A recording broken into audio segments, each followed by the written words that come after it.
अमरावतीत 3 दिवसांपासून एनआयची टीम तळ ठोकू नये. सलग तिसऱ्या दिवशी संशयित तरुणाची एनआयकडून चौकशी सुरू झाली आहे. संशयित तरुण पाकिस्तानमधील एका संघटनेच्या संपर्कात असल्याचा एनआयला संशय आहे. राष्ट्रीय तपास यंत्रणांकडून ताब्यात घेतलेल्या संशयित तरुणाची उलट तपासणी ही सुरू झाली आहे. एनआयच्या चौकशीत आता नेमकी कोणती तथ्य बाहेर येणार याकडे सगळ्यांचंच लक्ष आहे.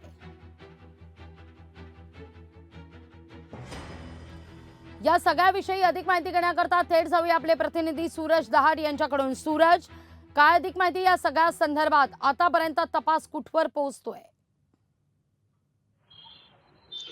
नक्कीच आपण जर पाहिलं तर काल गेले 25 तासापासून जे कालपर्यंत 25 तास या तरुणाची चौकशी करण्यात आलेली होती आणि आज पुन्हा एकदा सकाळी 9:30 वाजता जो आहे संशयित तरुण जो आपल्या मामासह अमरावतीच्या राजापेठ पोलीस स्टेशनमध्ये आलेला होता. या ठिकाणी जर आपण बघितलं तर अतिशय गुप्तपणे संपूर्ण याची चौकशी करण्यात येत आहे. एकंदरीत जर आपण पाहिलं तर या ठिकाणी त्याचे मामा ज्याला सकाळी घेऊन आल्यानंतर साधारणतः 11 वाजताच्या सुमारास जे आहे याची चौकशी सुरू झाली. नेमकं आज यामध्ये नेमकं तथ्य काय बाहेर निघतं, तर खरंच तो त्या युवकाचा पाकिस्तानशी काही संबंध आहे का, त्यांनी आंतरराष्ट्रीय कॉल केले काय, तसे पुरावे देखील काल त्यांना काल मिळाले होते अशी आपल्याला सूत्रांकडून माहिती मिळते. मात्र या संपूर्ण प्रकरणामध्ये आज नेमकं काय होणार, कारण का गेल्या 3 दिवसापासून संपूर्ण चौकशी सुरू असल्यामुळे याची उत्सुकता सुद्धा लागलेली आहे. कारण का मोठ्या प्रमाणात या ठिकाणी माध्यमांची सुद्धा या ठिकाणी गर्दी होत आहे. राजापेठ पोलीस स्टेशनच्या एका कॅबिन मध्ये तर पाहिलं तर या ठिकाणी त्याची चौकशी सुरू आहे. मात्र आज नेमकं काय होणार, खरंच त्याची सुटका होणार की त्याला अमरावतीवरून मुंबई किंवा दिल्लीला घेऊन जाणार, हे न्यायालयामध्ये बघावं लागणार आहे.